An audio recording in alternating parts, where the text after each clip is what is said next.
својот манастир и богатото културно наследство. И овде во фоајето на спомен домасно ставени на увид на граѓаните на Делчево. Овој настан се реализира на музичка илустрација на нашиот роднокраен автор Дарко Тасевски. За овој значаен културен настан да се случи денес во фоајето на спомен домасно во Делчево, одговорни се пред се директорот на Национална установа Центар за култура Никола Јонков Вапцаров Делчево, Златко Начевски и директорката на Домот за културата Злетовски Рудар од Пробишти. Го повикувам директорот Златко Начевски да каже неколку зборови за денешниот настан, а потоа и директорката Сандра Мијалковска.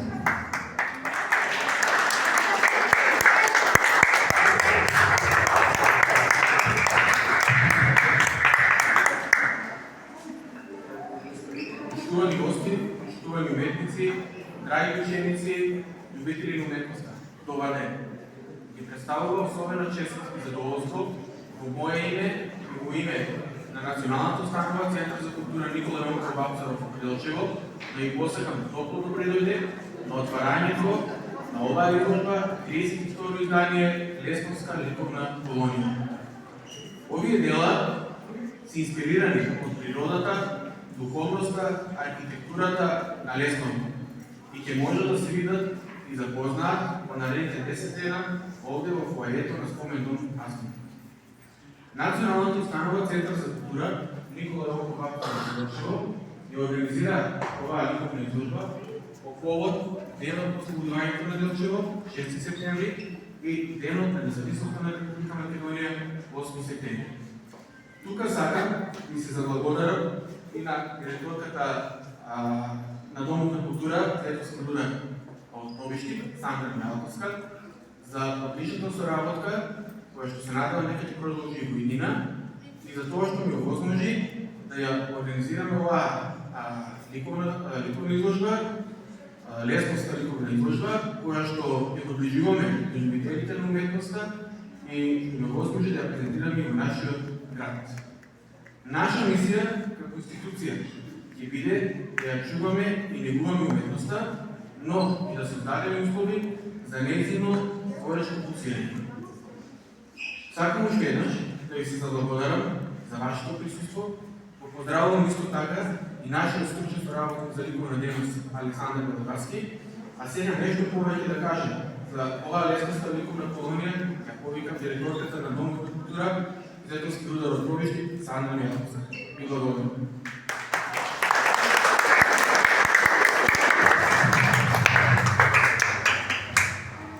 Благодарам за најавата. Добар ден на сите и од мене. Најпрви сакам на директорот да му се заблагодарам за поканата и оваа година со 32-то издание на Лесновската ликовна колонија да идеме ваши гости и пред граѓаните на општина Делчево да се представиме со нешто што за нас како пробиштипјани, како Дом на култура представува едно од најголемите богатства, а тоа се делата кои што настануваат на меѓународната Лесновска ликовна колонија. Лесновската ликовна колонија настанува далечната 1992 година како една идеја на тогашниот директор и низ годините па сето денес се обстојува секоја година, освен една прекин поради ковид пандемијата која што фактички го прекина секојдневнието наше. Овие слики кои што ги гледате денес се настанати на 32-то издание на колонијата кој што се одржа минатата година од 25 до 30 јуни. Имаше 17 уметници од нашата држава, од Република Бугарија и од Канада и настана 31 прекрасно дело кој што денес ги красат ѕидовите на овој изложбен салон. Овие дела во текот на цела година патуваат низ сите градови на нашата држава, бидејќи самата цел на колонијата е се што повеќе број на граѓани на нашата држава да може да видат она што настанува на колонијата. Оние дела кои што можете да ги видите се насликани во две техники, во техника акрилно платно и маслено платно. И најчесто и претежно се инспирирани од прекрасниот Лесновски манастир, кој што е еден од најпознатите манастири во нашата држава и огромно духовно светилиште. Покрај манастирот тука и од околината на Лесново, која што е прекрасна, така да оние дела кои што остануваат се посебни сами за себе. Секој од уметниците, инспирацијата ја пронаоѓа на различно место. Имаме уметник кој што инспирација пронајде во старите фотографии од жителите на Лесково пред многу години, од пештерите, од самата архитектура. Така да, оно што може да го погледнете има инспирација од самото Лесково. Минатата година проектот Меѓународна лесновска ликовна колонија беше подржан од Министерство за култура како проект од национален интерес, додека ќе кажам дека главен покровител на колонијата е општина Пробиштип, а целосен организатор е Дом на култура Светоски Рудар од Пробиштип. Доколку имате некое прашање во врска со делата, јас и мојата колешка Марија сме овде за да ви одговориме. Нема да доложам повеќе, ги честитам предстојните празници, ослободување на општина Делчево и денот на независноста на нашата држава. Нека е за многу години, ја прогласувам изложбата за отворена. Благодарам.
Ciao.